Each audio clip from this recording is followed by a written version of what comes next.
Assalamualaikum warahmatullahi wabarakatuh. Perkenalkan, nama saya Ayunintia Suhaya. Saya dari Prodi Pendidikan Anak Usia Dini. Di sini saya akan menjelaskan mengenai keterkaitan standar PAUD dengan kurikulum PAUD.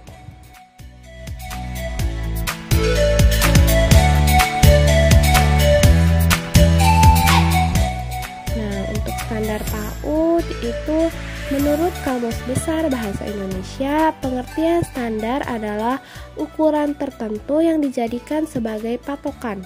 Dengan demikian, standar menetapkan persyaratan format yang menciptakan kriteria metode proses dan teknik seragam yang harus dipenuhi. Merujuk pada pengertian tersebut, standar PAUD berisi ukuran-ukuran atau patokan-patokan yang harus dipenuhi dalam penyelenggaraan PAUD. Nah, untuk standar PAUD terdiri atas 8 standar. Yang pertama, standar tingkat pencapaian perkembangan anak. Yang kedua, standar isi. Yang ketiga, standar proses. Yang keempat, standar penilaian. Yang kelima, standar pendidik dan kependidikan. Yang keenam, standar pengelolaan. Yang ketujuh, standar sarana dan prasarana. Dan terakhir, standar pembiayaan. Untuk fungsi dan kedudukan standar PAUD yaitu ada 5. Pertama, menjamin mutu pendidikan anak usia dini. Kedua, landasan dalam melakukan stimulan pendidikan dalam membantu pertumbuhan dan perkembangan jasmani dan rohani sesuai dengan tingkat pencapaian perkembangan anak. Yang ketiga, mengoptimalkan perkembangan anak secara holistik dan integratif. Yang keempat, mempersiapkan pembentukan sikap pengetahuan dan keterampilan anak. Yang kelima, acuan yang dipergunakan dalam pengembangan kurikulum PAUD. Untuk kurikulum PAUD yaitu kurikulum sebagai kerangka kerja yang berisi rencana dan implementasi sebuah program untuk mengembangkan semua aspek perkembangan anak dalam menyiapkan anak mencapai keberhasilan di sekolah dan tahap selanjutnya. Kurikulum memberikan pengalaman belajar yang bermakna, menarik, dan berkualitas tinggi.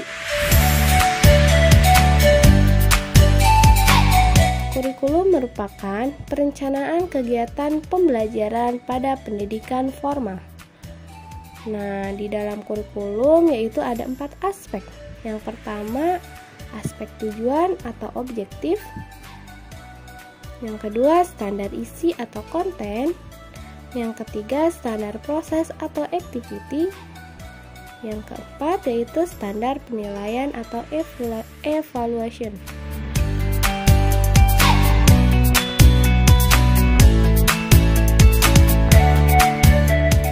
Nah, untuk fungsi kurikulum bagi PAUD yaitu ada 7. Pertama, mengembangkan sikap dan perilaku yang baik sesuai agama dan norma yang dianut, mengembangkan kemampuan sosialisasi dan mengendalikan emosi. Yang ketiga, menumbuhkan kemandirian anak. Yang keempat, mengembangkan kemampuan berbahasa. Yang kelima, mengembangkan kemampuan kognitif. Yang keenam, mengembangkan kemampuan fisik atau motorik. Yang ketujuh, mengembangkan daya cipta dan kreativitas anak. Nah, jadi kesimpulannya yaitu merujuk pada rekomendasi standar PAUD sebagai acuan dalam pengembangan kurikulum 2013 PAUD, maka ketentuan dalam kurikulum merupakan penjabaran dari standar. Jadi tidak ada pertentangan pada rekomendasi ini. Untuk keterkaitan standar PAUD dan kurikulum PAUD dapat disimak pada gambar di bawah ini.